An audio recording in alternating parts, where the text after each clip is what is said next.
What's up guys, Jake with FASS Motorsports, and welcome to the first FASS Motorsports mod, what were we going to call it? What was it? Mod, oh no. Mod deep dive? No. Mod series. Oh yeah. Let's leave all that crap in. Try this again. What's up guys, Jake with FASS Motorsports. Welcome to the first episode of the FASS Motorsports mod series, where we talk about some of the more popular modifications for trucks, and we do it here so that you don't have to get destroyed in the comments on the Facebook group for asking a simple question. Not that that's ever happened to me. Boy, that escalated quickly. Today in episode 1 of the mod series, we're talking 3 of the most popular upgrades for modern Cummins diesel trucks: 48 swaps, second gen swaps, and ARP, or I should just say head studs, although I'm a little biased. So let's tackle the 48 swap first. Now, a lot of the time these days with high performance diesel trucks, you'll walk up to a truck at a show or a drag race and you'll see a ratchet shifter. And those used to be pretty rare. Not a lot of trucks running around with a ratchet shifter with the cool red button on it that everyone thinks is for nitrous, but it's not. It's for torque converter lockup.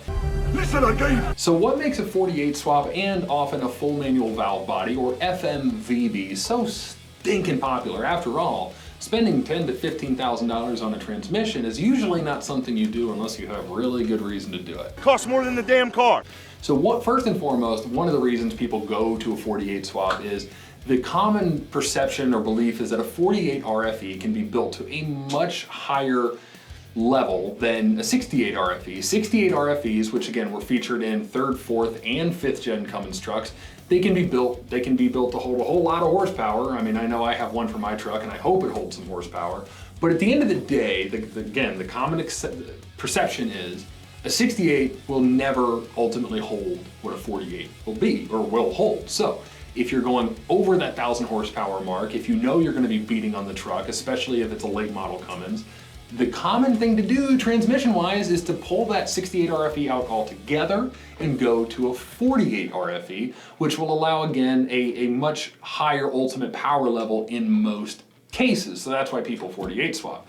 Now let's tackle the FMV part. What the heck does FMVB even stand for, and why does everyone have a freaking ratchet shifter? Well, FMVB stands for full manual valve body. Now, to understand what that means, we have to take a look at what a valve body is. Now, a valve body is essentially the brains behind an automatic transmission. Through a series of passages and channels, it allows hydraulic fluid to circulate and create those nice, crisp shifts that you're used to automatically. That's what an automatic valve body does. Now, a full manual valve body gives a lot of control over and back to the driver, allowing things like custom shift points or shift whenever you want, torque converter to lock up. There's a lot of flexibility with a full manual valve body, although a little bit more work on the driver's part, that gives you much greater control, again, in high performance and racing applications. So there's a lot more to it, and people 48 swap or go to a full manual valve body for a number of different reasons, but reliable high performance is usually why people do it. They're nice. So our videographer behind the camera, he's a car guy too, and he asked me just now, well, why wouldn't you just manual swap it? And that's a great question, and this is probably what's gonna get me blasted in the comments besides my goofy presentation, is a manual swap can be done, although I've heard if you go, let's say in a Cummins, again, you go to a G56, that's really the common swap. The parts are apparently very hard to find, and also, let's just call it what it is, manuals are slower. How dare you, sir? Not saying slow before anybody gets mad, but a G56 especially, and I've owned one, you're just not gonna compete with an automatic, especially a built automatic that's tuned properly. If you're going for performance, which again, in the case of a 48 swap, especially a 48 full manual valve body swap, you're going because you want to go fast. You want to blow the tires off, you want to spank Grandpa's Corvette, you want to do all that good stuff. Want to see me run to that mountain and back? You want to see me do it again? So in general, if it's performance, not just reliability, because if you're only after reliability, sure, throw a man pedal in there, 3 pedals, G56, good to go. But in most cases, performance, speed, shift points, 48 is going to be how most people tackle it if they don't just stick with the 68 and do a built version of that. All right. Mod number 2, the second gen swap. Now, when I say second gen swap, some people, and it's okay if you're like this, picture a 4th gen Cummins, so 2010 through 2018, with a 12 valve in it, or a 3rd gen with a 12 valve in it, and that's not what a 2nd gen swap is. And some of you might laugh, but I'm being serious. When I say 2nd gen swap on the internet, some people are like, why are you putting a 12 valve in a 4th gen? And I'm not arguing against it, but that's not what we're talking about. So a 2nd gen swap, as it's known in the Cummins world, means a 2nd gen style exhaust manifold, which allows for a much larger and a much bigger variety of turbochargers to be installed. It also sounds really, really cool. So a 2nd gen swap, you get a divided manifold, which means you have 3 cylinders up front, 3 cylinders in the back, which again, not only allows you to run S300 and S400 frame turbochargers, my personal truck has an S464 on it, it also gives you a more equalized drive pressure, which can lead to a better driving experience and longer turbo life, among other things.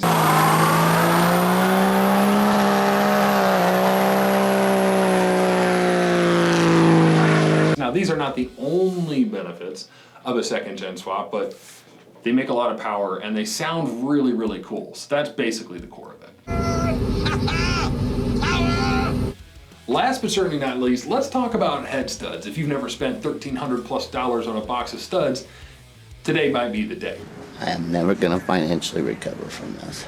So to understand head studs, you first need to take a look at head bolts, which is what comes in your diesel truck from the factory. See, head bolts are torque to yield or torque to angle, which essentially means it's a bolt that drives down into the block and then it has threads on the end which drive into the engine block. And then in the process of installing a head bolt, not a head stud, these bolts are torque to yield or torque to angle, which means that the bolt actually distorts as you're installing it. That's why it's really not common practice and probably not a very good idea to reuse head bolts. So let's say you pull the head, you blow a gasket, whatever.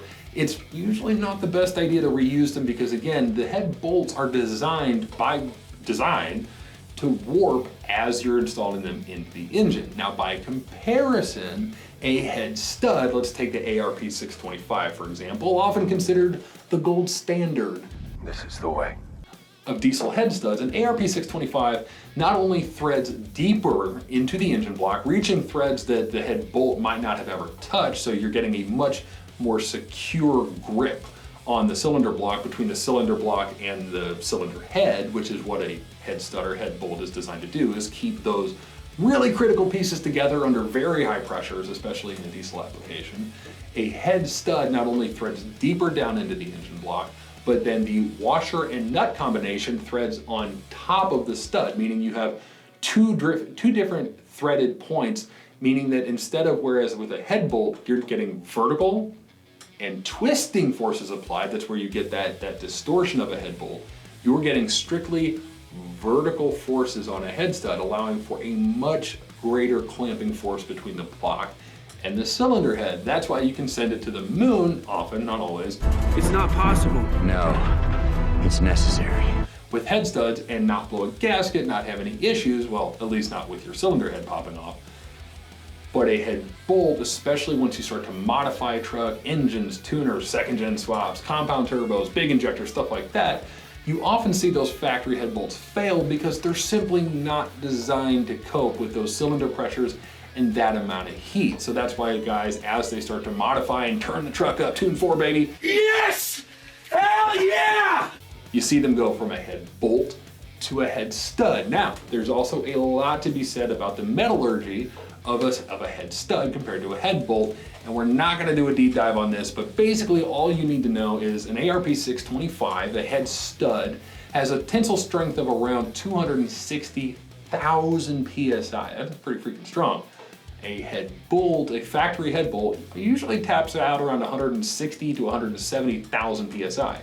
So with a head stud, you have a much stronger, much more reliable clamping force between that cylinder head and the engine block, keeping everything together when you're going full party mode. And a head bolt can cope with a little bit of extra power, heat, performance, but ultimately they will fail. So this has been our first episode of FASS Motorsports Mod, what are we calling this series? Mod series, yeah, you heard it here first. So we hope you enjoyed it, and we will be back next week with more automotive related nonsense.